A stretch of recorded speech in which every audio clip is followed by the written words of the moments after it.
Give it up for Josh Johnson.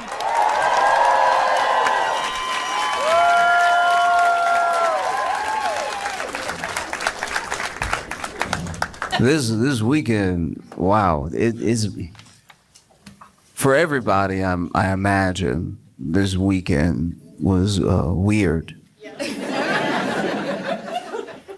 was weird because for like half a day, we did think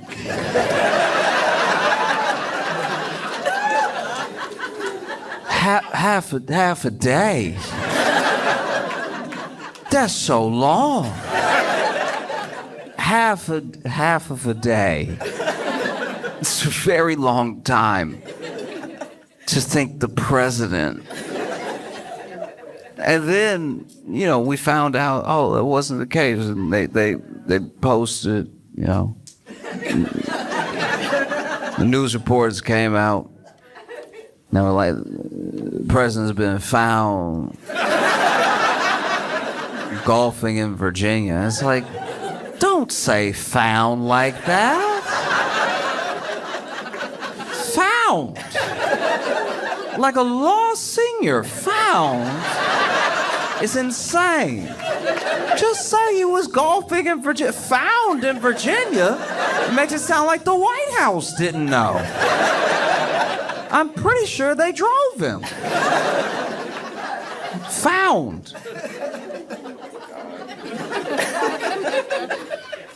12 hours is too long to think somebody's dead.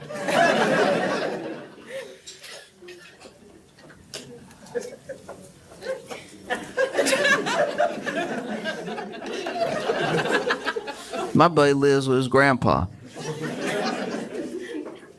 And every time he thinks his grandpa's dead, he finds out in about 5 minutes.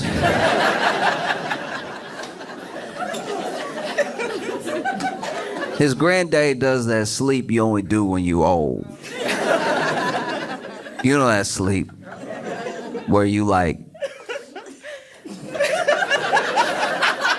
I don't know why, but like it seems like after 70, people just sleep with a little bit too much neck. You know what I mean? Like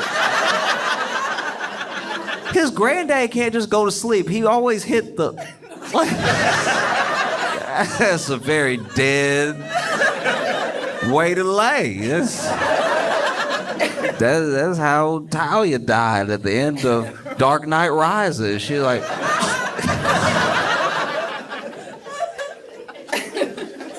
the neck crank is a surefire way for somebody to put a spoon in front of your nose to see if you're still kicking. He does it a lot, apparently, you know, because his granddaddy sleeps pretty deep. There's that whole thing about sleep being the cousin of death, and I think it's his granddaddy's half-brother, because not even a snore, not even a you know what I mean? He said he always thinks his grandpa gone when he take a nap because the way he falls asleep, which to be fair to my friend, this is I've never seen this in anyone else in my entire life. But he said his granddad will go take a nap. He'll announce it too, like, I lay down. And then he goes to lay down, whether it's on the couch or it's in his room, and lays his head back.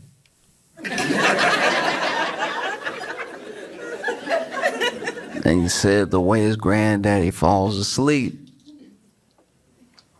is he takes a deep breath. That's a great way to look dead. This man goes to take a nap, lays on the couch and goes,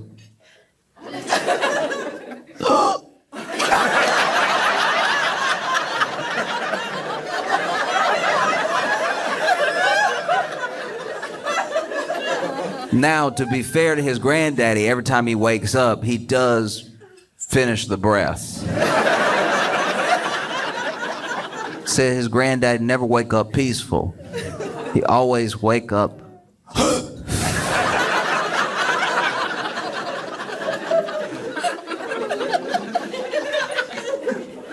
But even then, he's never wondered if his granddaddy was gone for 12 hours.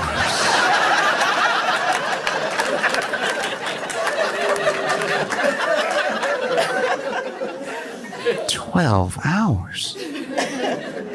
Jeez. And we thought that because Trump doesn't look good. You know what I mean?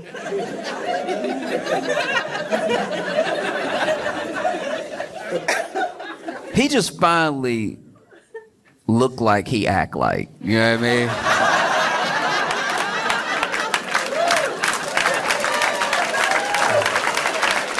Like if somebody listed everything a person did next to everything that they ingested, you'd be like, that's not a person who's well.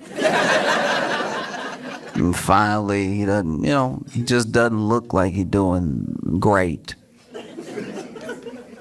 I didn't even know the term. He had some venous thing. Turns out that venous thing was his ankles. His ankles, I don't know if you've seen them. World leaders have seen them.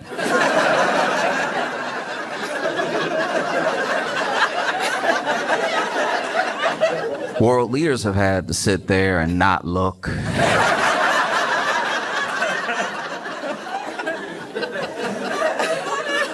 In case you're not familiar, look, Trump's ankles are...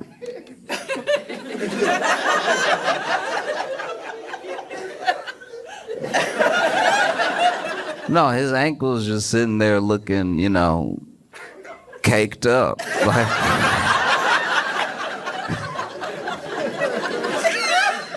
I mean, he got some thickums under those socks. Trump's ankles have quite a bit of booty. I can't imagine what that must be like to be an aide in the White House and walking next to the president, taking orders from the president of the United States, but all you can hear is his ankles clapping.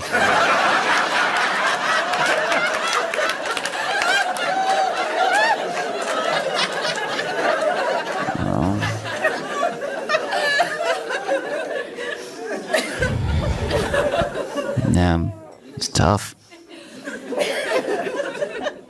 It's tough, it is. It's like his ankles and then his hand.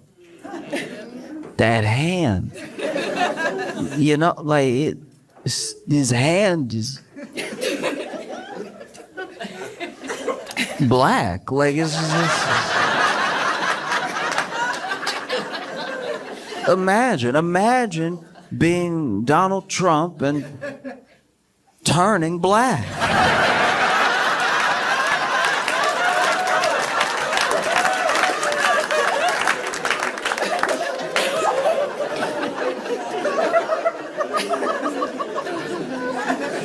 No one's more upset than him.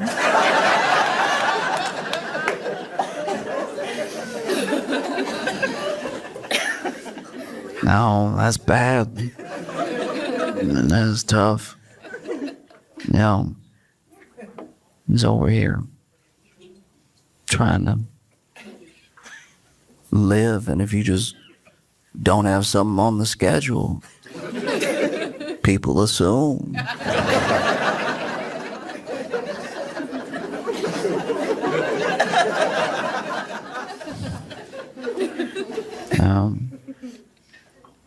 It's funny too because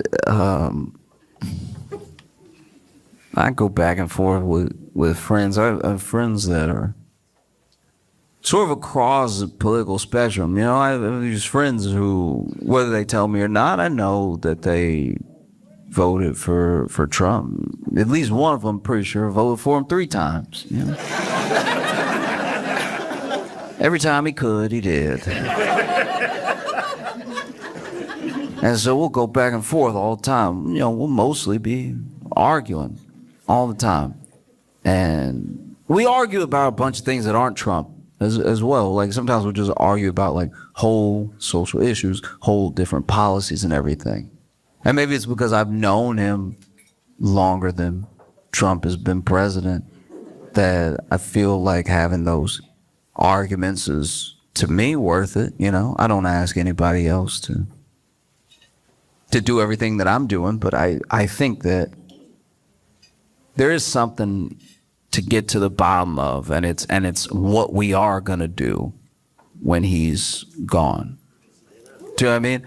Because I think that right now it's easy to put everything that's happening and how we feel about each other on one person, because it's sort of the catalyst for all this stuff. But the groundwork was being laid long before he ever became president. And so whenever he's gone, you know, we're all gonna have to figure out a way to relate to each other. Because it's not as if all of the problems begin and end with him. You know, he's just one of them.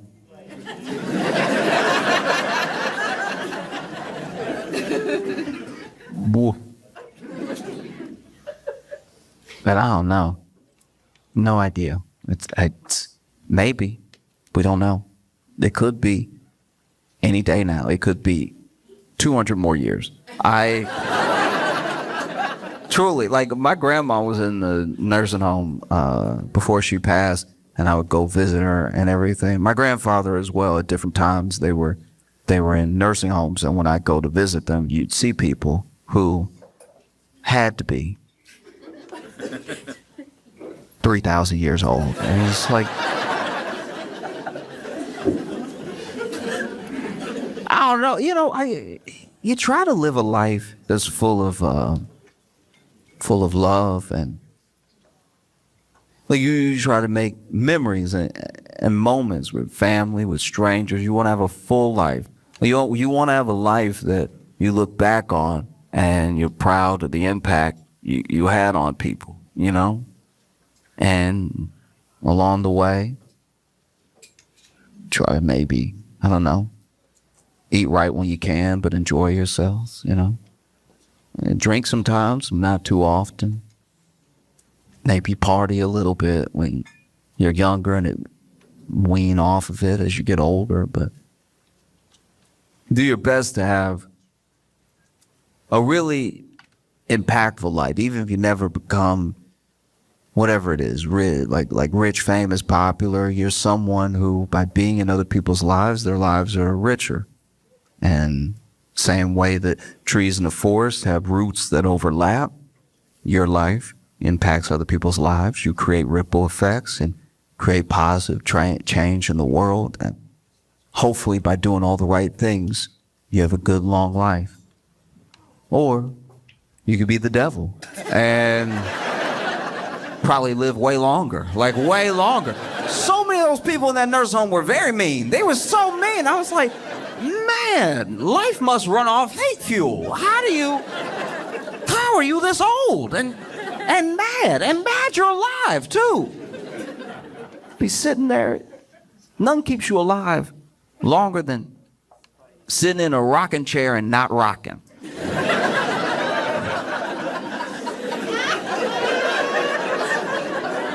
Imagine, you gotta really be a bad person to sit in a rocking chair, have the joy of rocking and not even want it. My friend said, you know, he went through a similar thing. He would go to the nursing home, visit his grandparents and stuff, and he said every day there was this old dude in a rocking chair, not rocking, sitting there, arms crossed in the chair.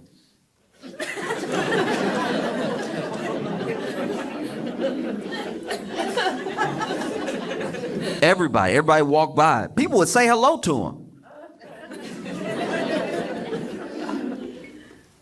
Finally, he was like, you know what? I say hello to this man when I pass him, and we never really have a conversation. He doesn't speak to me. And I don't take it personally, because you never know what people are going through. You know, some people, you might think they're being rude, but maybe they have something going on. Maybe they have dementia a little bit, or maybe they're in their own head about something, trying to remember something, and doing something. So he said, I'm going to make a point the next time I go there to have a conversation with him. You know what I mean? Because that's the one thing he said he never saw anybody do. And so next time he went to visit his grandpa, on the way out, he walked up to him and he was like, "Hi, how you doing?" Man said, "I'm alive."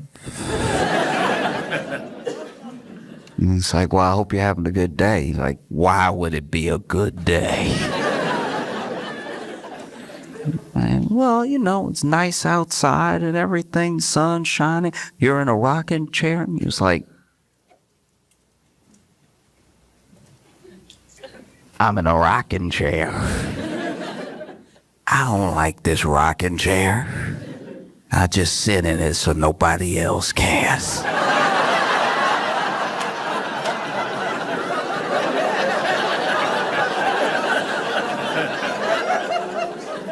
It's easy to put everything in the way that we are now and all narratives and all discourse on just one person. It's easy to do that, especially when that person looks like they're driving all of it, right? But the ground was laid for this person long before they came into any sort of political picture. You know what I mean? Like for a long time, people have felt like there was nobody who was looking out for them. For a long time, people felt like it would take somebody who could not be bought by Washington or Wall Street's special interest money, or couldn't be twisted in whichever direction by lobbyists, or was looking out for people because they weren't motivated by money, and they weren't motivated by the promise of getting rich, and the thing that we came to believe as a country almost. You saw this way before Trump ever entered the political pictures, that if someone was at least independently wealthy, maybe they wouldn't be swayed by the money. You know what I mean? And there were those people across political spectrum that felt like there was no one looking out for them, that slowly everything that was their quality of life and everything that they earned was eroding away piece by piece, right? And that they just needed someone to step up who would stand in the way of all that and wouldn't be swayed by it. And unfortunately, that person never showed up. But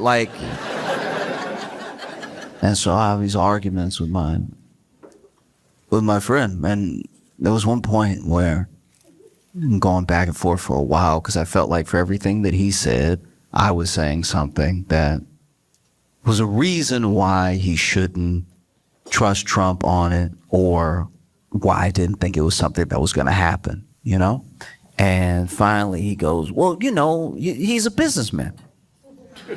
And I had heard this before, and he said he's a businessman. And I was like, oh, he's a businessman. He's a businessman. He is a businessman. He's a businessman, though. No, like he is a businessman. He is a businessman. He's a businessman. He is a businessman. You said he's a businessman, and he's a businessman. You told me he's a businessman. I've heard this before. He's a businessman. I'm just making sure that I understand what you're saying. He's a businessman. He is a businessman. He's a businessman. So even you didn't say good businessman. You said,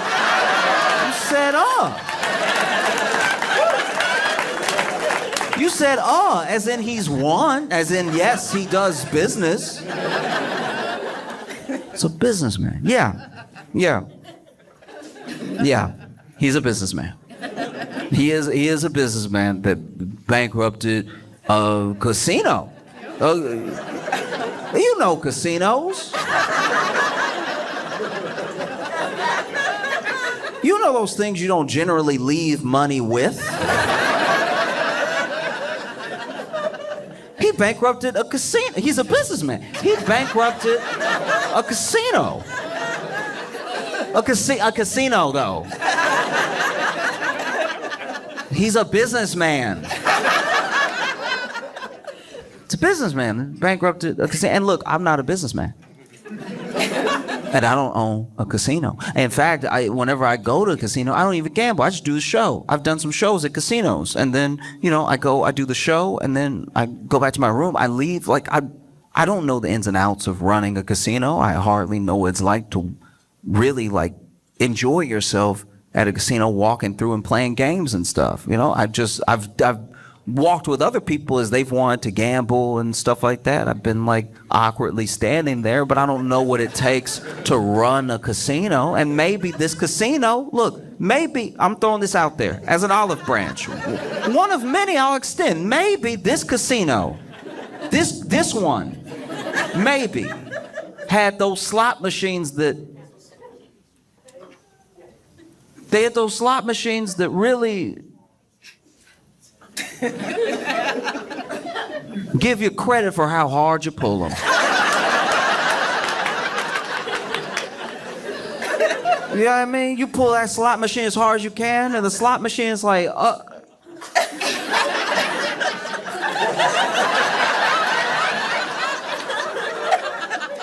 okay, Daddy.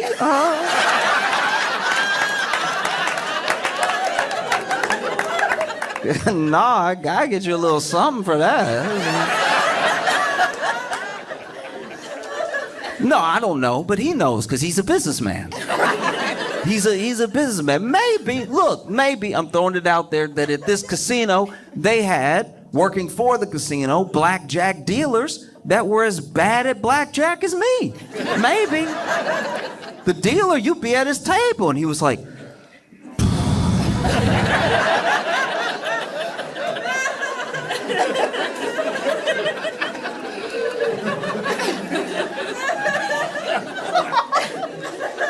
you said hit? You sure? Okay. And you win again. All right, wonderful. I don't know. He probably knows because he's a businessman. Maybe this was one of the only casinos in all of America, maybe in all of the world, the only casino with clocks.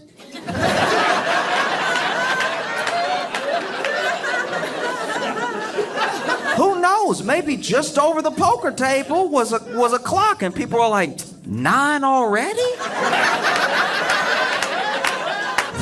I should go home. I've been here for quite a while.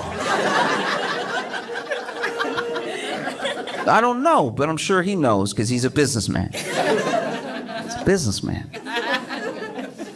Bankrupted a casino. A businessman. And look, it's a casino. I can't think of a better... People come and drop off their money and leave. I can't think...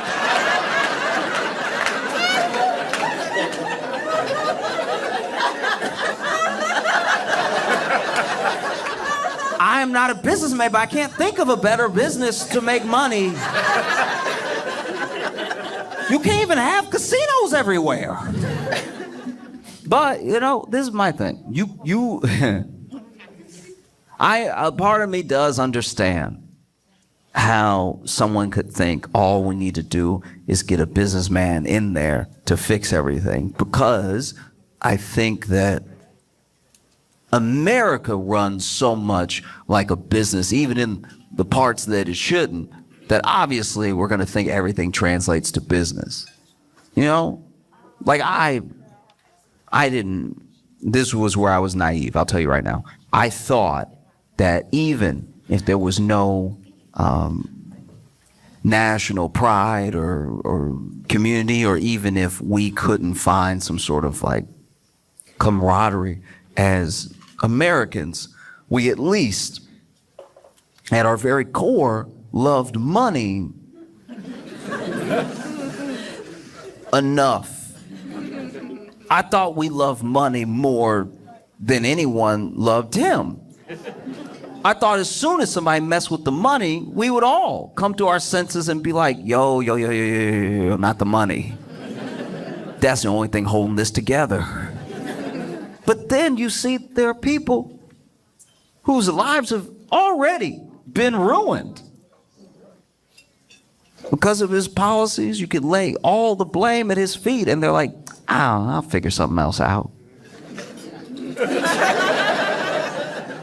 You'll figure You'll figure something else out. That's crazy. That's a crazy thing to say. Especially when, like, what? 12 months ago, you were screaming about eggs. And now your business is in shambles. And you're like, who can say? That felt insane. But also, I think that if you look at America as a business, it would make sense that you would want a businessman in there. But the thing is, you can't run the country the way you run a business.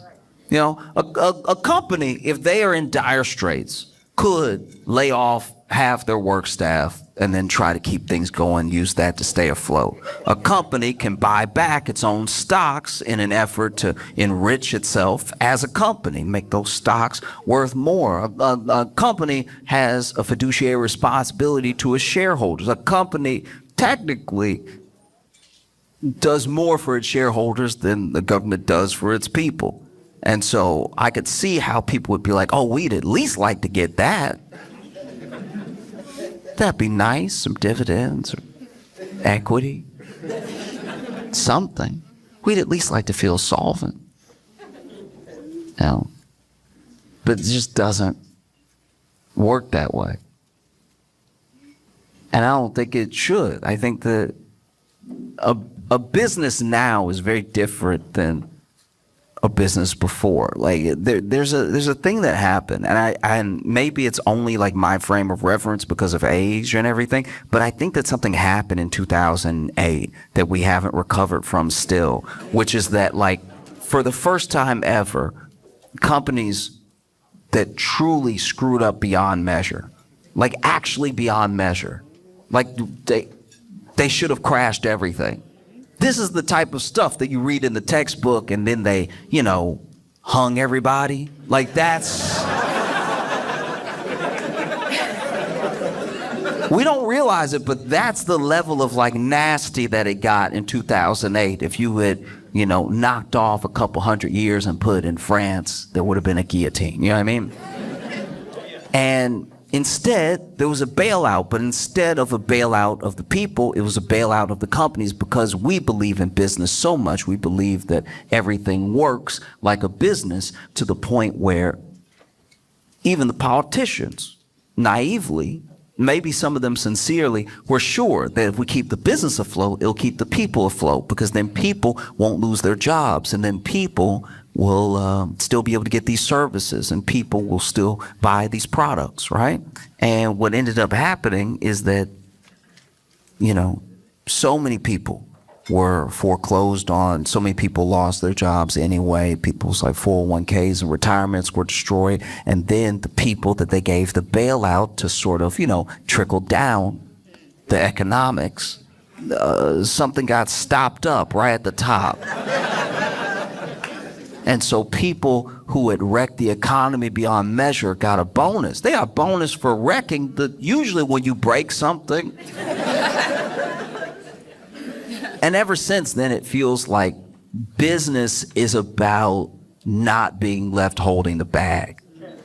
That's what real business seems to be now, is that you do everything you can to extract as much value as possible, and then you dip before everything comes crashing down, whether you dip because you sell the company or you dip because, you decide to shutter it after you've like fired everyone and ruined it as a service and everything. Basically private equity, right? So I believe he's a businessman. I do, because I'm sure, look, if we're talking business, to his credit, I'm sure that he was not worse off for bankrupting that casino. I'm sure it was the people that worked at the casino. I'm sure he stiffed some of the contractors who helped build the casino, but I'm sure that he found a way to leverage that debt, because he loves debt. He found a way to leverage that debt into his next venture, and then he started selling steaks or whatever. I don't know. Like, it was just, it's been a lot of products.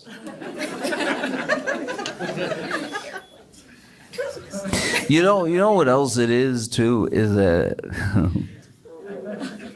You can't focus too much on this one person. It makes him more important than he really is. I understand that he's president. I understand he's one of the richest people in the world. But as far as importance, it's about what lasts, you know? This dude, no wonder we thought he was gone. He went on Fox News. No wonder we thought he was gone. Trump went on Fox News. Everybody forget this. Trump went on Fox News and just started randomly. No one asked him. Randomly talking about how he was trying to get into heaven. And it's like, then you know.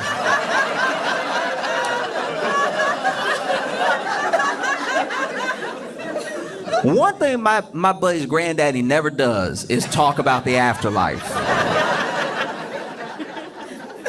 Gets up, watches his shows, takes his naps, gets up and eats, and repeats.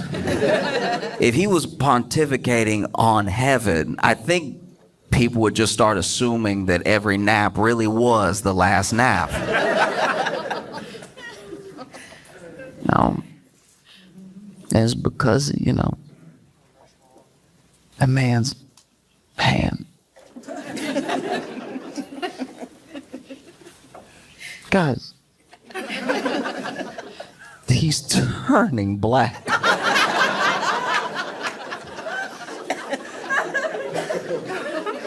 But I don't, look, I truly, I talk about Trump because he's in the news, but I don't really care about Trump. I care about people. What's going on with people? All of this is going to outlast this one person, you know? And even in California, you see in California, where there was one case, it seems contained and already treated and everything, but it is happening. One case of plague. You know plague.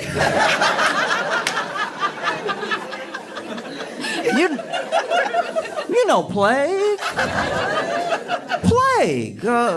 Some would ask which plague. Apparently, the.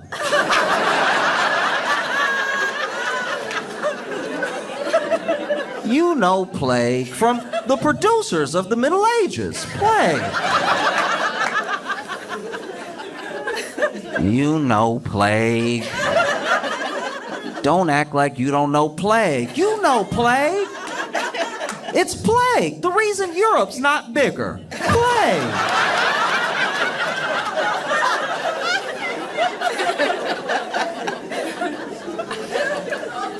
You know plague. And no matter how much you may hate Trump, you gotta admit, this is some pretty bad luck. He 2 for 2 on presidential terms and plagues. That's crazy. That was wild. Yeah, first one a fluke. The second one, how did a plague skip Biden's era? Like that's.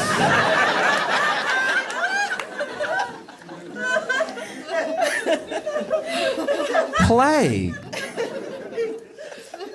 Because that's the fear, is that, like, yes, they found one case, they treated it, you know, they've even traced it back to a particular source, because it's really a climate change issue, because basically the fleas that carry plague are thriving right now in the warmer climate, and so then they're hopping on more rats, and then the rats might come in contact with people, right? And so there's always the fear, the possibility that it isn't just that one case, and it isn't just contained to California. There's a real fear and a possibility that plague could have spread to the president's hand.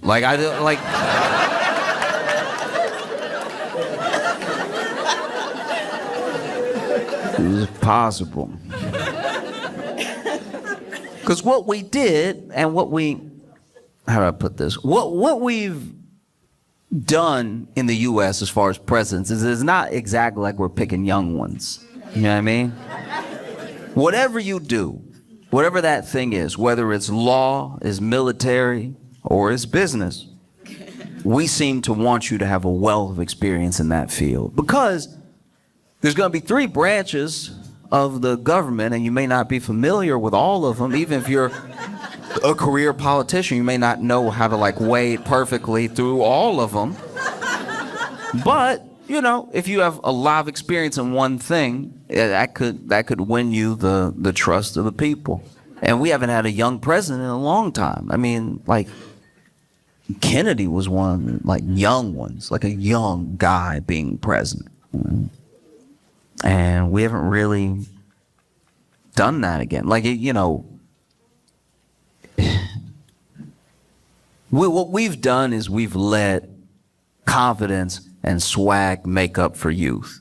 If you are the president and you present yourself in a way that makes us feel good, we will turn that back over to you in the sort of social capital that youth usually carries, right? Because we want you to have experience, but at a certain point, we have to be realistic, right? Like, Bill Clinton wasn't young, but he had a saxophone.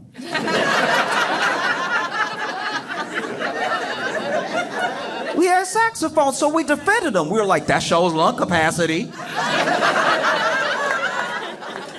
Have you heard him play, though? And then you had George W. Bush. Look, George Bush wasn't young, but he...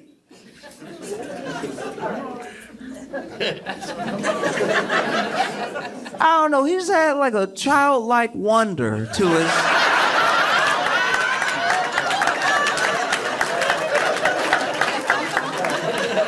You could always tell when he was addressing the nation and he had also just learned a new word.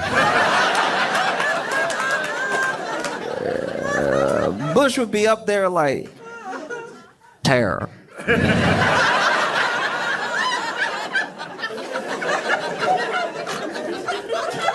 Did I do it good?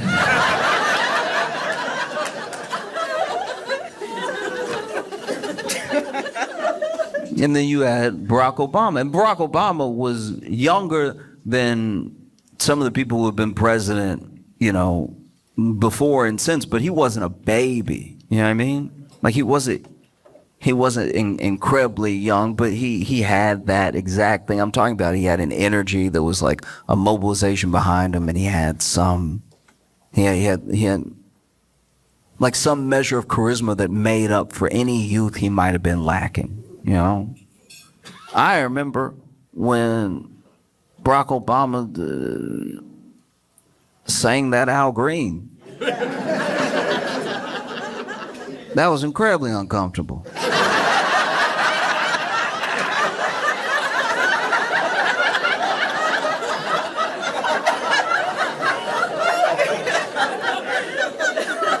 No, because when it happened, I was at a get together with a bunch of aunties going, "Oh, Barack." I'm like, no.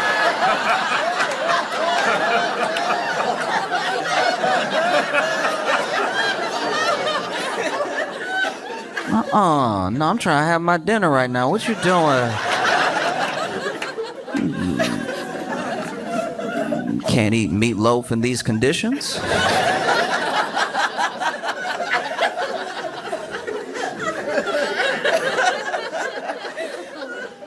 And then you went from Obama to Trump, and Trump had that energy. He had people behind him, and he came off youthful because he was like a schoolyard bully.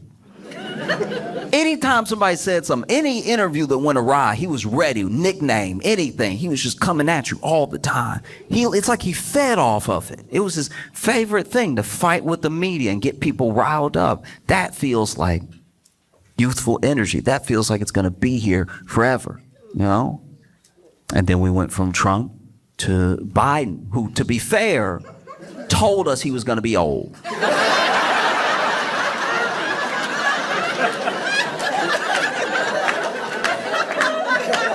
I've talked about this before. We were coming at Biden. We asked Biden, and Biden was like, "Are you sure? I got a Werther's in my mouth right now."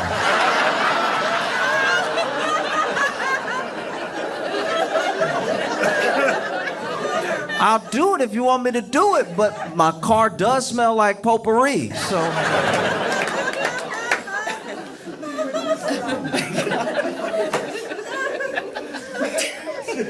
I'll do it. If y'all want me to do it, I'll do it. For real. If y'all like, no. Like if I'm the only one that can stop them, if I need to do it, I'll do it. But just know, when I shake world leaders' hands at the G7, G20, whatever,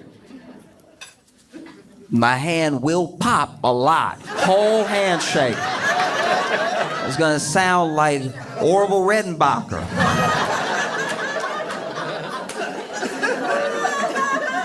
But if y'all insist. And then we got Trump again after Biden, and this feels very different. You go back and watch a rally of Trump from 2016, 2017, and then you watch a press conference now. Very different. It's very, very different. I mean, it seems like he's dying. Like it's because look, I'm not. It's not lost on me that to be an American, to live in the U.S., you have to become, or at least have an understanding of what you need to do to be a semi-good capitalist, right? And there are people that ask the question, how can you fight for a more equitable world while you're living in a system that is corrupt? And I look at it the way I look at when I travel and I meet people who live in the country, but they don't speak the language, right? Like your native language is compassion and charity. You weren't made specifically to speak the language of margin calls and derivatives, dividends and everything. That's a language you can learn to get by because you live here, but it's not the language you were born with. When your parents are raising you, or when you have fond memories of being a kid, they all come from things much, much deeper than money. And then as you get older, you clearly need money to get by. That's no crime. Like, you have to function as a society. So you learn how to move with money as best as possible, but you can get distracted. It can take you to a place that makes it hard to remember your humanity. You know what I mean? Like some people look at anyone who has succeeded in business as someone who must have earned it, but that's not how all business works. You know what I mean? Like if I own a house and I set it on fire and I run out of the house, am I a genius or did I just have an insurance policy?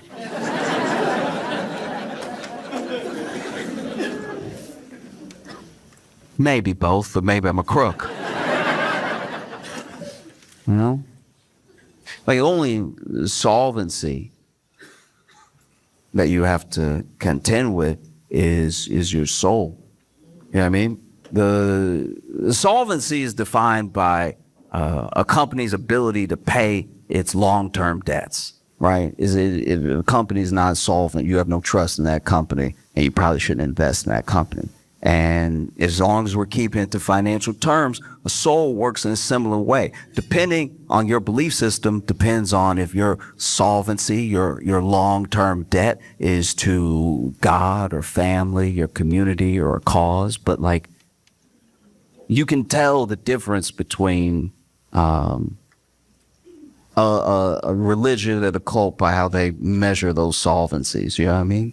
I'm not saying that every major religion doesn't have its blemishes. It has people, so it's going to have plenty of mistakes in its history. But, a religion that only speaks to what is deeper about you and what is in you and what happens outside of all of this is probably worth looking into, worth reading about.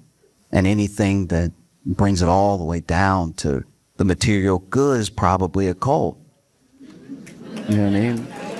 Just because the cult usually wants your money. They start off pretty good. A cult usually starts off with like a great party or something. And then like, I don't know, in about 3 weeks, they're like, hey, how much do you make? Dividends work the same way. Dividends get paid out. Companies will pay dividends to their investors, and those dividends go to go to shareholders. They go to investors, and if you have ever been the beneficiary of someone's kindness or goodwill, then you have dividends to pay throughout your life, you know? And I don't know if that can be understood if you only understand business. You know? Country isn't a business. It just isn't. You know what I mean? Like,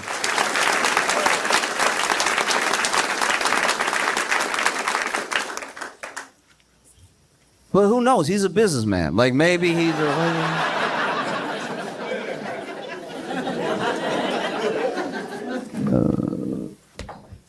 Trump is a businessman the way JFK Jr. was a pilot. You know what I mean?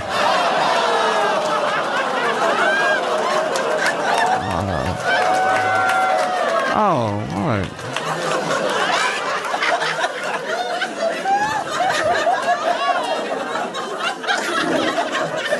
No, you should groan. You're on the plane.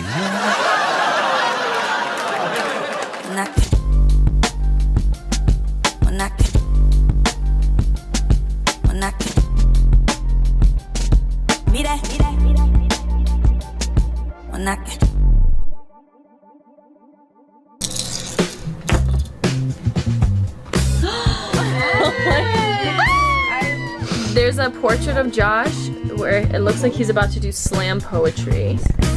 I have a fidget ring. You can spin it. The JJ patches. We got anime Josh here. Flower crown Josh here. We have a pen. Magnet hoodie. Shablam! Ow! We love the Flowers tour. Please make it loud for Josh Johnson!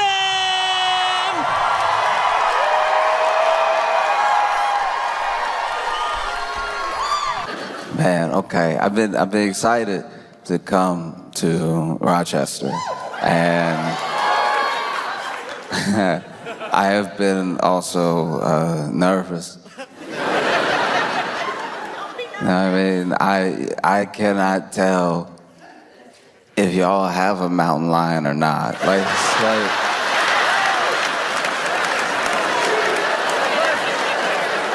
listen, I can only go off of what I've been watching. And what I've been watching, I'll just walk you through it. What I saw was a news report. This news report was of someone's Ring camera. I like that the whole community is involved in the surveillance. I like that this wasn't CCTV footage. This was, you know, a person's Ring camera. And in the Ring camera, there is what might be, probably is, definitely looked like a mountain lion going for a late night stroll. Fantastic. The mountain lions have heard that Rochester is a place worth parking, and so the mountain lions have shown up, and one particular mountain lion was letting himself be seen.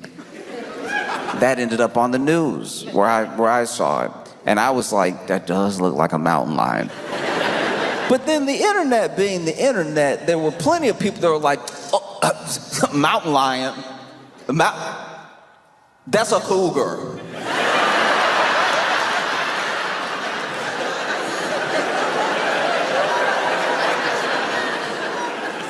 Nothing makes me want to like get into it with people than well, actually, like that's so beside the point. A very big cat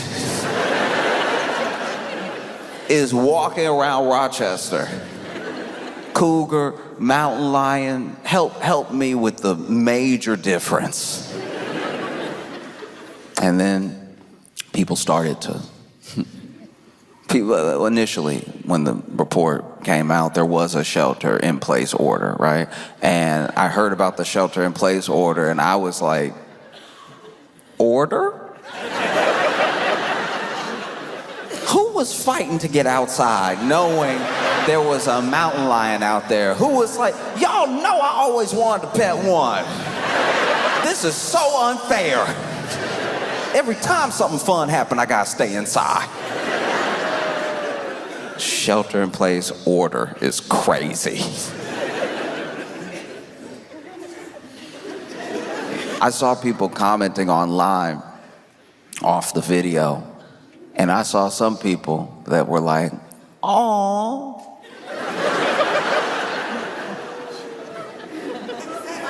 Please tell me you understand that if that awe is taken to a mountain lion, that will be the last noise you make.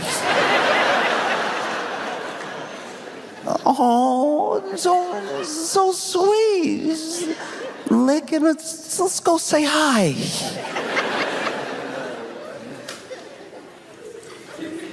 Aw.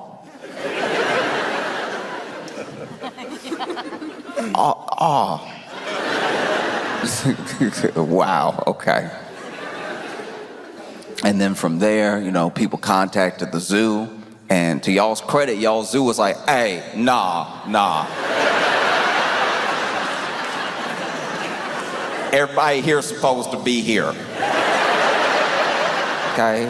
We not just loose with the gates like some other zoos have been. We got all our cougars, we got all our mountain lions, every cat is here. And like the fact that this thing was just strolling as well. It's not like running around. Everyone that says they've seen it, it's like quickly become this like urban legend / mascot of Rochester. Because then the people that have seen it, and look, I'm not saying that if you've seen it, you were supposed to tackle it and take a selfie with it. I believe the people that say they saw it. I believe one person in particular that says that he saw it. I believe the man that your news interviewed that said that he saw it. This man should just be an anchor. The man is on the news, and they turn and he went rawr.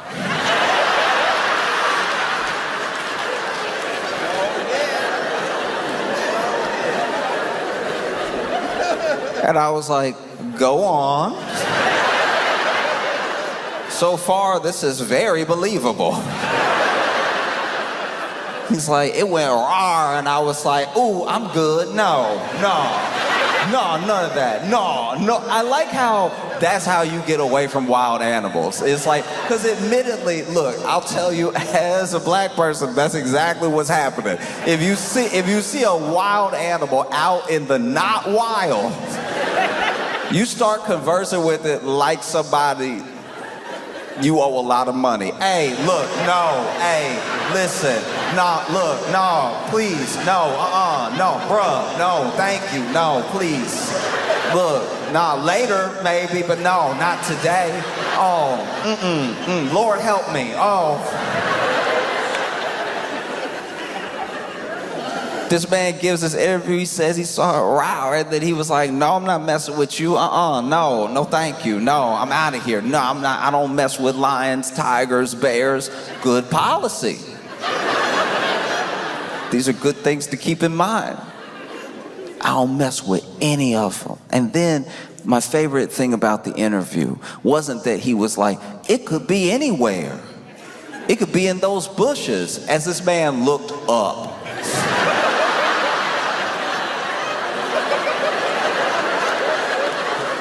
This is why this dude is like low-key one of my favorite people of all time, because I know exactly everything that's going through his thought process while he's talking to the news, and I also could put myself in this situation when he saw the mountain lion.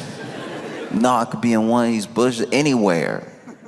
He stopped just short of what I probably would have said, which is like, it could be anywhere. Anywhere, these bushes up here. It could be in the house. It could be you. We don't know each other. Like, how we know he didn't stand up, tuck the tail, and was like, reporting live?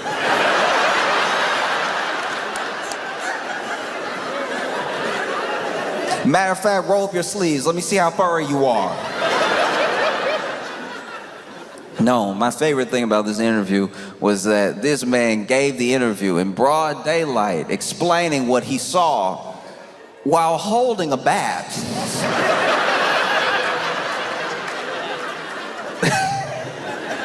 It's like, that's why I keep it with me right now. That's why I got it on me. And I'm like, yes, but no.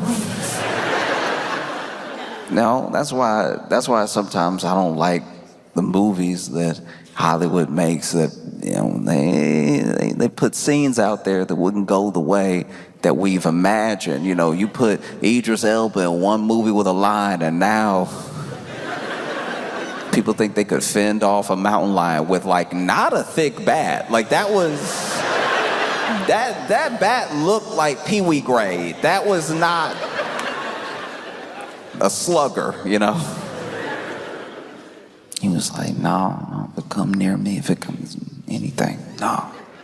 And then y'all did not help the situation. Because then you started posting AI of y'all with the mountain lion. This woman said she heard a row and she looked and he was in the bakery, and I'm like, I'm believing it until I see the picture. I'm over here being like, man, this woman chill. This woman a straight gangster. She's not just a baker. It was in her store. And they showed the picture. I was like, y'all gotta stop playing. This is supposed to be the news. I was sitting there getting mad. I was like, all right, some of these clearly look fake, but a couple of them don't. Look, you can either post an AI image or you can interview the person. Don't do both. That's disrespectful to my man, who's probably still carrying a bat right now. You're all over here scared him, making him think the mountain lion everywhere.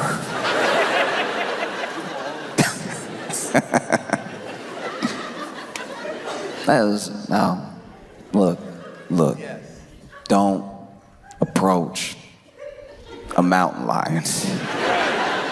If you see a mountain lion, there's a whole number you're supposed to call, so some like actual professionals come deal with the mountain lion. That was another little gripe that I had, that I will admit. I was like, because I was in my head, I'm like, I'm coming to Rochester. What if I see his mountain lion? I should probably memorize this number. And instead of being in any way catchy, in any way memorable, this number isn't 1-800-SIGHTING. That would be too many numbers, I understand. But like, this number is just 1-375-2280. Like, it was just such a regular number. I was like, no one will remember that. You couldn't even make a number. You couldn't even make it like 1-800-GET-CATS. Not even try. Now I'm over here, I see the mountain lion, I don't have a bat on me, anything. I'm doing the regular thing, the thing that we know to do. No, I'm not messing with you. I'm not playing with you. Get away from me. Oh no, oh geez, right? And now I'm trying to call the number and I'm like, 1.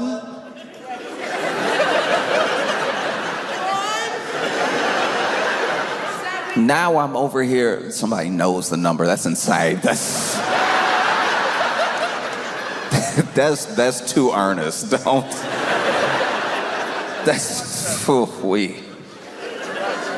Imagine though, because this is my thing. This is just my thinking. If I saw the mountain lion, right, and it was over here, not just minding its like ring camera business, not just going about his day. Maybe I saw the mountain lion. The mountain was like, "Hey, city ain't big enough for the both of us." I'm not gonna lie, just for the sake of brevity, I would probably call 911. But the idea that there's a whole extra set of numbers to call if you see the mountain lion makes me wonder that, like, if you call 911, they'll be like, a mountain lion? You called the wrong 911. Look, I'll give you the number, call, write it down, write it down. You can't transfer me? No, we 3 numbers, they're 10 numbers. You just can't. Can't transfer like that. It doesn't work like that. Yeah, I'm just praying I have a good time in Rochester. I don't see a mountain lion in the very high bushes y'all have. Y'all have been busy since I've been gone. Y'all have had a string, multiple robberies.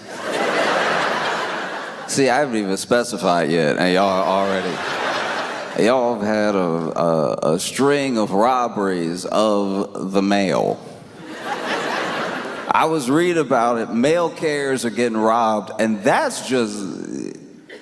I like an unboxing as much as the next person, but like that's truly insane. It's mail. It's more likely you stealing bills.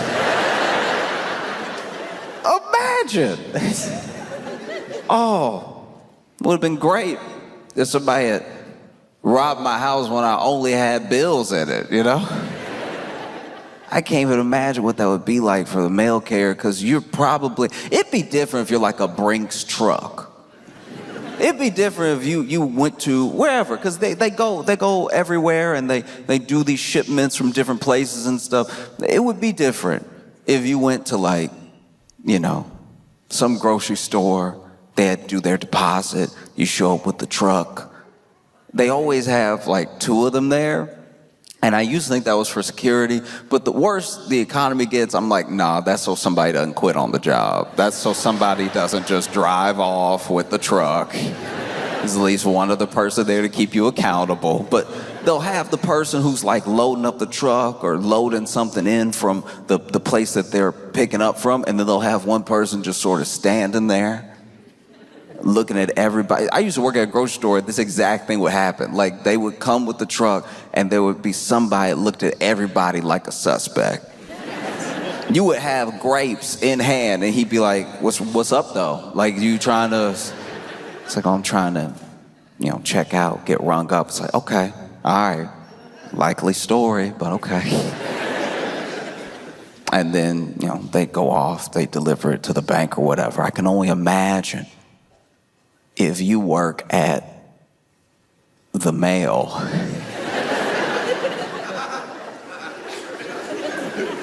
And somebody roll up on you. Maybe they have a gun, maybe they don't. And they're like, hey, come up out of everything. I don't even think you'd be trying to be brave. I think out of genuine confusion, you'd be like, the mail? Yeah, everything you got. It's like, I can tell you right now, because of the route that I'm on, none of these about to be checks. You know what I mean? Because it's not even like they're robbing the mail carrier of like the best neighborhood. You're just robbing the mail in hopes. It would be different if this was like the 1800s. It would, because back in the day when they robbed trains, those trains did bring like mail with them. And a lot of that mail was like, you know, from bank to bank, or somebody sending something to someone that was precious. You know, you had these great train robberies and everything. Now, you'd be sorely disappointed if you were to hop on an Amtrak. You're like, okay, everybody, this is a robbery. It's like, all right, first of all, let me tell you right now, every single car in that Amtrak, bathroom destroyed. So already, you get on the Amtrak, you'll be like, all right, everybody, this is a...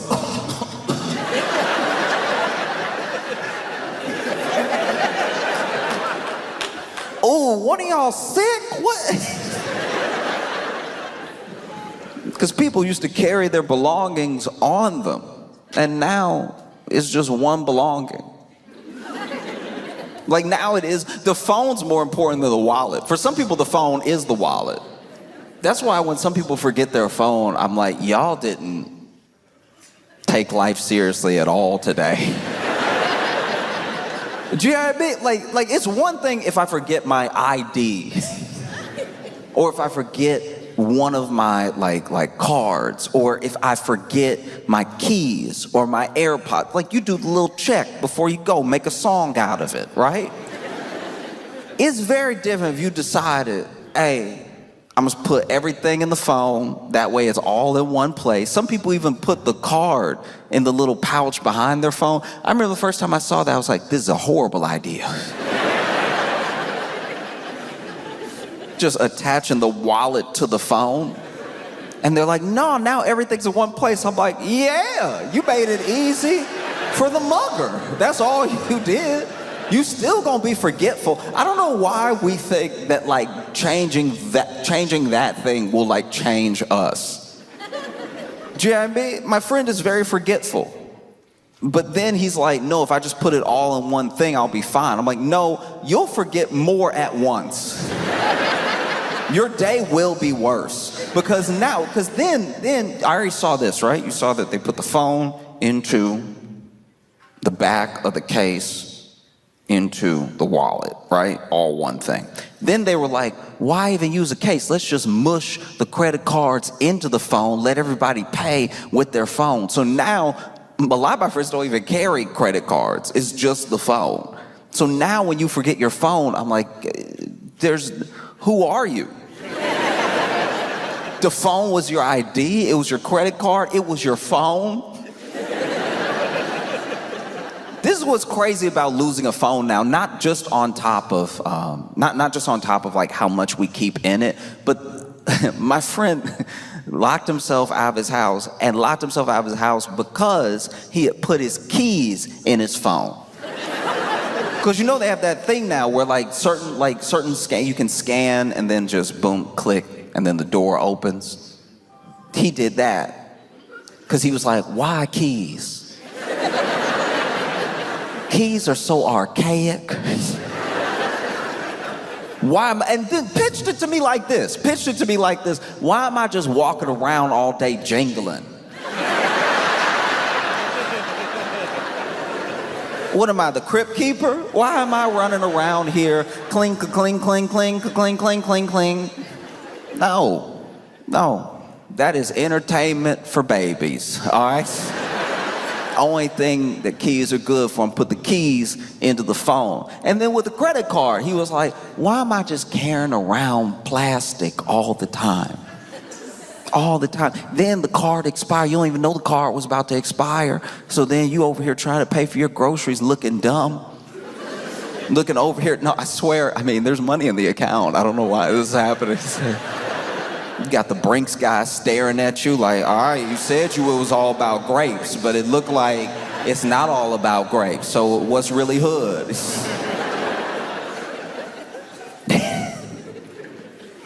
Now I put the card in my phone. I put the keys in my phone. I got everything all the time. And I'm like, all right, but what happens when you don't have the phone? Because you're telling me all this as like the reason to put everything inside of one thing. But now you're locked out. You're locked out of your apartment and you're sitting in my apartment. Somebody who uses a key to get in. I don't know. I feel bad for you. You gotta use this archaic technology. You gotta turn it with your wrist like you're from 2000 BC. And then that's the other thing that was crazy. It's like all these things that were for ease, he ended up being so much worse off because I told him, I was like, you didn't even have your phone on you to call me. You had to find me.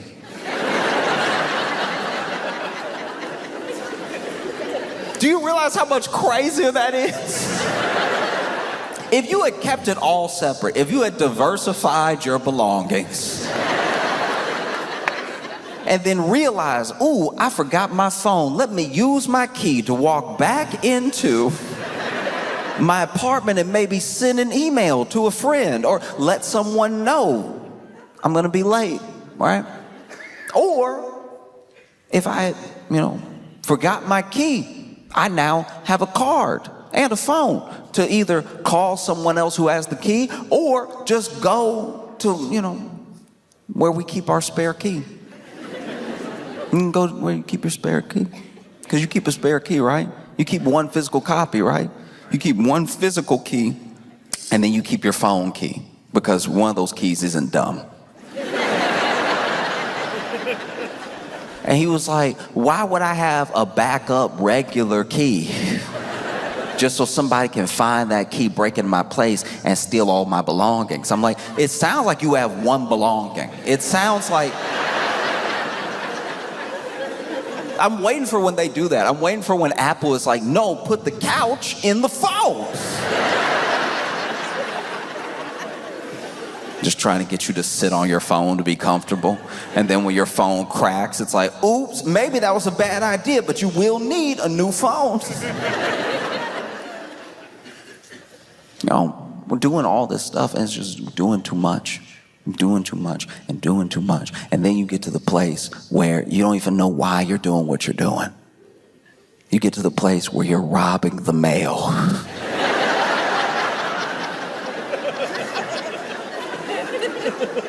Truly for what? At best, it might be like a blender. If you are robbing the mail and it is not an Amazon package, you're already losing. Because when I tell you right now, this mail that you're stealing, this like paper that you're stealing, is paper that the people it's going to don't want. Forget bills. This is like begging people to open up a new credit card. It's begging people to subscribe to a magazine they subscribed to one time. It's just asking for money. And then you do that, and then you open all that mail in your place, which is also against the law. You doubling up on felonies. What's the plan here? Because now you've opened the check. Let's say you got a check. Let's say somebody still works in 1990. And let's say that you got the check. What is the plan now? To go to the bank and be like, hey, I'm 8 people.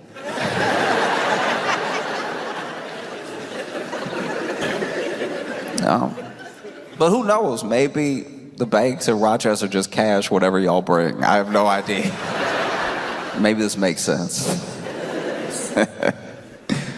I know it's been spoken on already, but I am genuinely, I've been looking it up. I've been educating myself, and I'm fascinated at the origin of the garbage plate. Because here's the thing.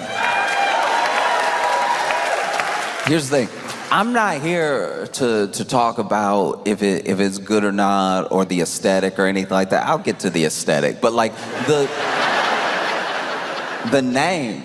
I don't know. This is what I think happened. This is okay. Look, I'm pitching you what I think happened because we didn't have to get here. Anything that is good does not also have to have like a derogatory name, right? But I think that like something happened. Something happened where like I live in New York City. I live in Brooklyn, and New York City is very dirty. There's a lot of garbage out. No alleys, just street. I remember the first time when I moved to New York, because I moved to New York with very little frame of reference of what New York would be like. And so I moved to New York and I saw the trash on the street and I was like, oh, okay, I didn't know we were in a state of emergency. I had no idea. I picked the wrong time to move because the garbage, and piled up too, almost organized in its chaos, piled up about waist high at the sidewalk, you know? And then I realized that's what you do there. You put the garbage on the street. Like for a day, well, not a day, for like 3 days out of the week, we are the garbage. And somehow nobody has seen fit to just make an alley.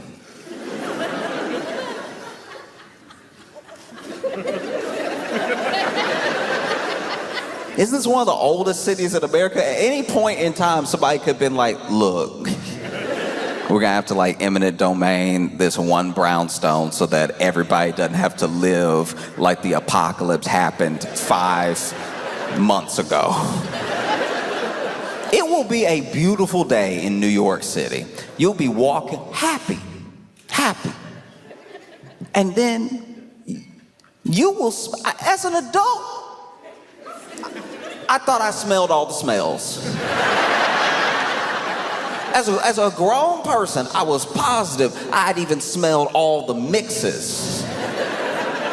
And sometimes you'll be walking in New York City, and it will be a beautiful day. It'll be a picturesque day. It'll be one of those days that they direct movies with the scene that you're seeing. It's almost like God's cinematography. When you look around New York City, the sun is coming up. There's that golden hour. Everything's shining off. The building's just perfect. Maybe you walking and you walking with somebody you love. You holding hands and everything. And then you even go to say, I love you, right? You go to express, because you get swept up in this moment, this beautiful, beautiful moment that somehow you can only experience in New York City. Plenty of places are beautiful, but this moment can only happen in New York City. And you go to say, I love you, but that means you open your mouth.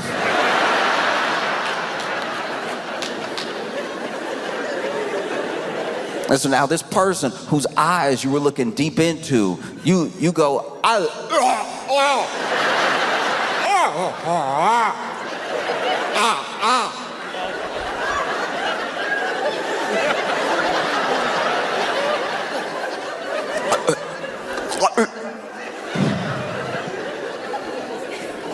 You can't even describe it.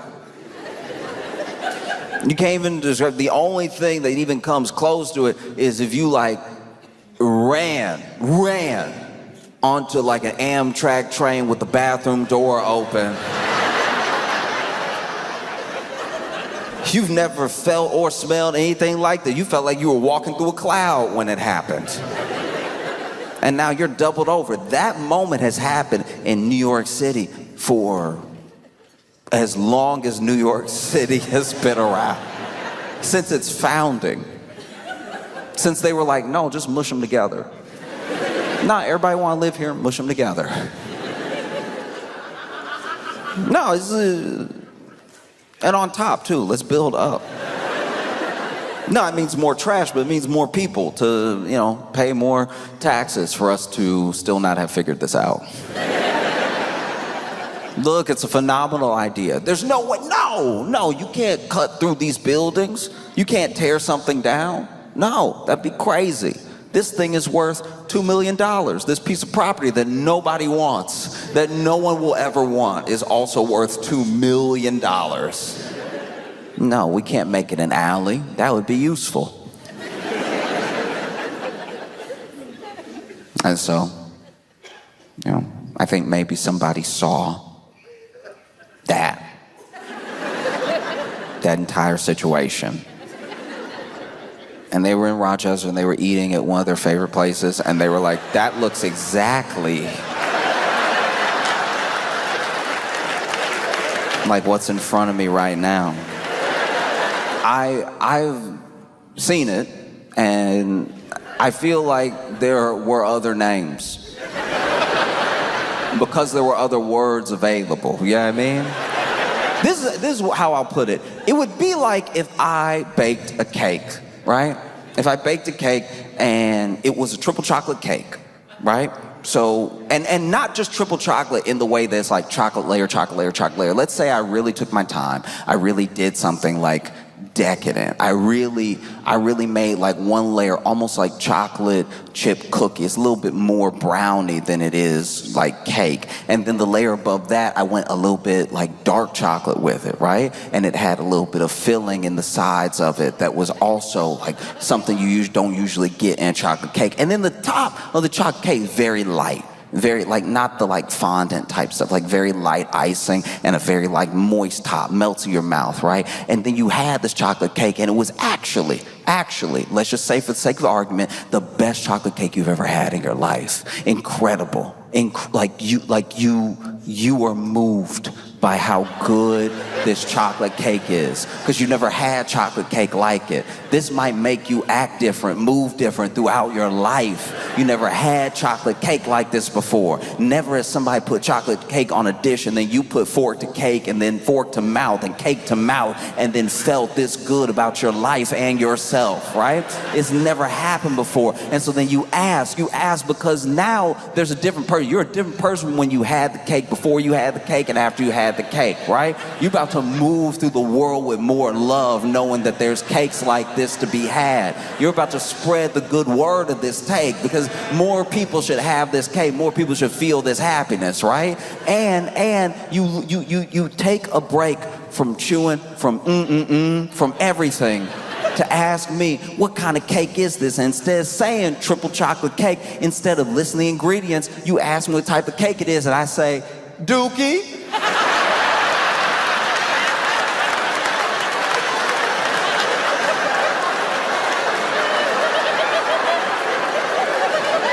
I called it Dookie, because, you know. No, because when you look at the plate, you know what I mean? No, it looked like Dookie, so I called it Dookie. That makes it more enticing, doesn't it? Have another slice of Dookie. That's when I garbage plates.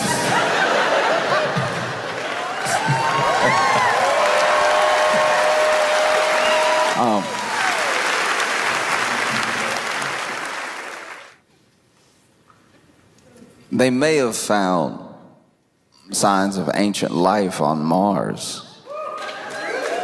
And I don't know how that helps us.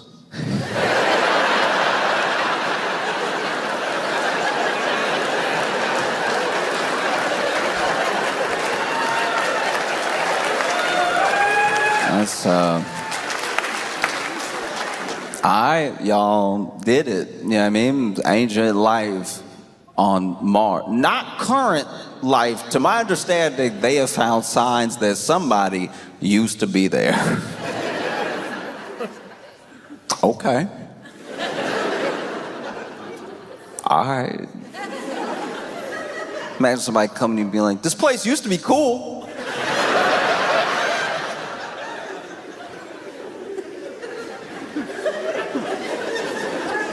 Because I've thought about that. I've thought about how, what if, let's just say, for the sake of argument, what if there was like ancient life on Mars? And like ancient beings, we're not talking about like little microbes or anything like that, like intelligent beings. Like obviously we would call them aliens and everything because they're over there, we're over here. But like they lived on Mars. And then even though they're intelligent beings, they didn't always act in a way that was intelligent. You know what I mean? They didn't take care of themselves, each other, or their planet. And maybe they built out systems that didn't actually benefit all of them, just a few. And then it got to a point where they were not just unhappy with each other, they were unhappy with their planet, a planet that they had basically ruined. It used to be dope, and now it's whatever it is now. And so then they worried that there was no way to reverse course. There was still time, but they were like, what are you gonna do?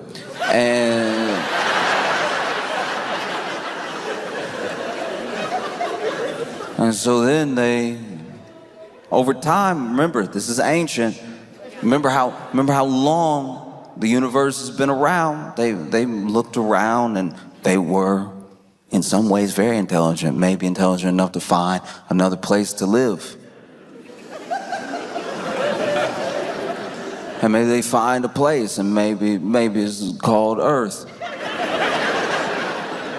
And maybe they went to Earth and they, been on Earth for so long, they forgot where they came from, but being intelligent beings, they made all the same mistakes all over again. And so then there comes this day where they look around and not really happy with themselves or each other.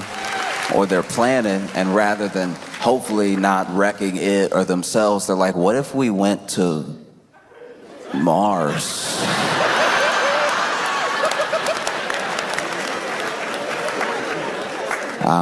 Maybe there's something there.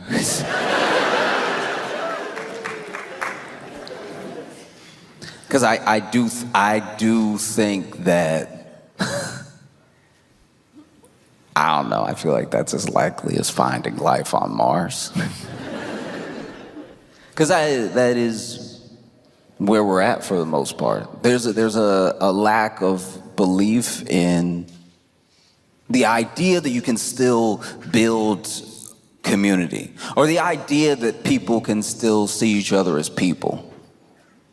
That's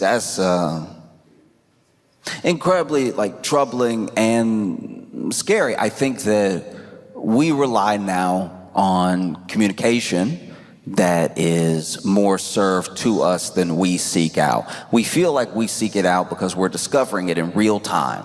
In real time, you are discovering your For You page. In real time, you are discovering when you're scrolling, and you feel like because you're making the choice to scroll that it's the choice what you see next, but it really isn't. And based on a bunch of things about you, we think we're shaping the algorithm, and it's a high likelihood it's the other way around. Because based on how you've built your habits gets based on whether you get served contempt or compassion. And so then when it's time for us to talk, we have a very different view of how people are in the world. Like all of social, all of this stuff, every platform, it's just a mirage. But when you're out in the desert by yourself, which it feels like a lot of people feel that way. A ton of people feel like they're out by themselves, right? And you see this thing up ahead and you think you know what it is, and it turns out to be a mirage. It's very hard to convince anyone of that idea. And so that's what I watch more of than anything else. It's just the idea that I know what's going on, I know what people are saying, I know how people think, and I've got a big picture of everything that's going on. It's like I promise you have a snapshot. No person, no single person online is one thing. No idea is one shared belief by everyone. And once again, no matter what you do, even when you think you're gaming the system, even when you're like, but I log out sometimes. I guarantee you're being served a certain amount of contempt and a certain amount of compassion, and it's all driven to keep driving you. You want to know what people think, you want to know how people are, you just talk to people. This is the only way to find out. If you want community, you build it as best as possible, and you build it in any way that you can. Some of that will include being online. Some of that, I'm not talking about talking to your friend in a DM. I'm talking about the way we see each other is so important, and the way we see each other is being molded and affected without people understanding that they didn't actually get to participate in some of this. You don't know what impact you have to anyone that's outside of your sphere. It's why I do my best. I'm not perfect, but why I do my best to be, hopefully, the best version of myself all the time. Because people are only going to see a sliver. So if what they see is good, maybe they'll think the world's a little bit better. And if they see bad, they might think the world's a little worse. And it goes moment to moment. And no matter how much you try to put out, you can still get drowned out. But I know that when I see people, when I see anger, when I see hate, when I see love, when I see compassion, I know that I'm seeing all of it at one time. And then the real mix of it that's out there is different than what's in my phone. The same way you shouldn't put your keys and your wallet and your...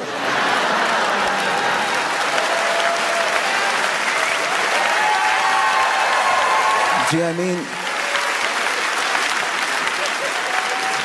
The same way that if you put everything in the phone and then you lose sight of what you're up to, you're lost. It's the same way that you cannot just trust that what you're seeing and what people are saying, and these people as well, these people, whoever these people are. Because that's the other thing about opinions online. It's the other thing about people online. We didn't vote for like a king or queen of online. Somehow any person saying anything is representative of everybody at any given point. That's not possible. I wish it was what was happening when it was like a smart person. But like, who knows? Like, smart people usually don't keep you online because they're like, hey, you should live your life. It's very bad for business. When people live their lives and when they meet people and when they talk to people and they have real conversations with people, when they really sit down with people and they get to know people, that's scary. It's scary for everybody who benefits from what you're like when you're just on your phone. You need to be very, very careful of how we look at other people, how we judge other people, because I'm telling you right now, this thing will run away from you.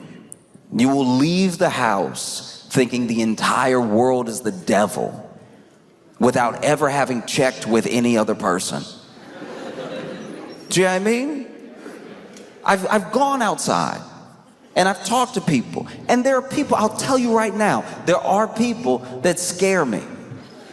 There are people that scare me. There are people that walk around on trash day in New York and yawn. That's insane. It does. I don't know if it gets crazier. That's terrifying. And I'm talking like hot summer trash day. Not today, Satan. No, I see that, and I'm not gonna lie, I cross the street. I treat them like they got a pit bull. I treat them like, you know? Well, yeah. Like I don't know. And sometimes you want to throw your hands up and just say, none of it's worth it or anything. And I don't know. I just don't believe that.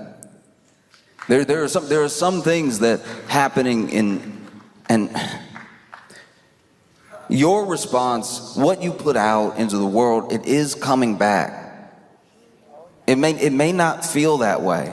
And maybe you're a kid and you're impulsive and somebody makes you angry online, so you get real nasty with everybody all day, and you don't even think about like the ripple effect that thing has. But like, people take online, obviously is not real, but people take real things off of it, you know. And I've talked about this before. I'm never stop talking about it, because I genuinely believe it from the bottom of my heart that the bravest thing you ever do. I remember I read this and it stuck with me, and I hope it sticks with me for the entirety of my life, because this is how people make money. This is how people control you. This is how people mess with your mind. This is how people turn you against other people. The bravest thing that you will ever do in your entire life is accept that there's nothing wrong with you. Nothing intrinsically wrong with you. There's nothing that is like that needs to be bought to fix you. There's nothing that you need to, and that is not to say that everyone is a perfect person. I'm not saying people don't need to work on themselves. I'm saying that like you are not beyond the measure of like the love and care that a person should receive, right? And then the second scariest thing you'll ever do in your life, and like some people can't do it. Some people live and die. They get buried without ever doing it. The other scariest thing you'll ever do in your entire life, I promise you, is change your mind. And like, I don't think that I personally don't think we're in a place where we're too far gone. These two things can still happen. It takes a second for them to happen. It takes a moment for either one of them to happen. That there is nothing wrong with you. Now, you're not perfect. You make mistakes. There's nothing wrong with you. There's nothing unfixable, unlovable about you. And then there's a world that looks different than the world in your phone or even the world from your experiences. But I promise you, changing your mind will not kill you. But this isn't the world. It's not even your world. It's just what you're being served to keep you on the platform.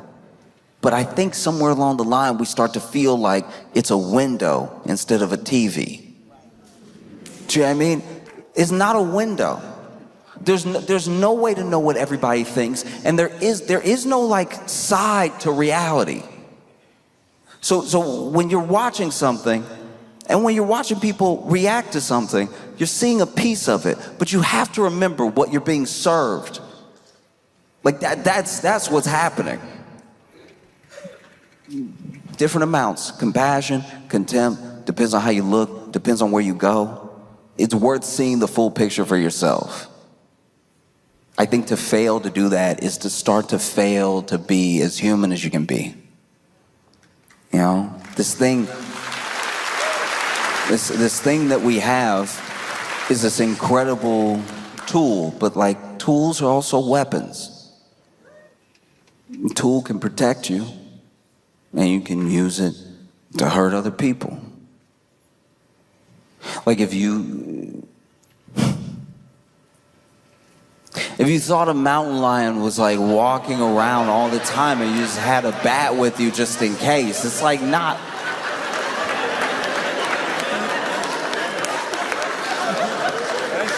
That's right.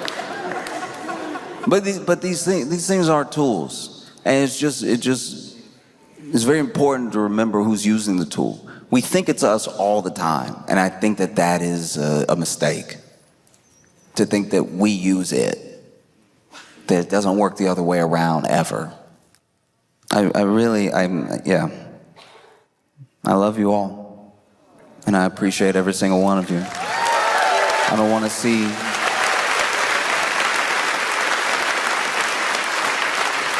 I don't want to see people destroy themselves because they thought that they had a mirror, they thought that they had a window, and they just had a TV. You know? So I appreciate every single one of y'all.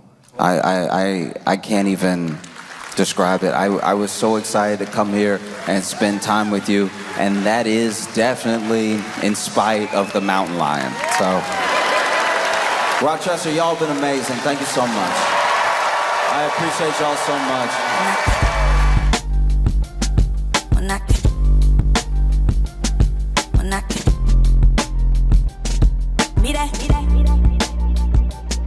When I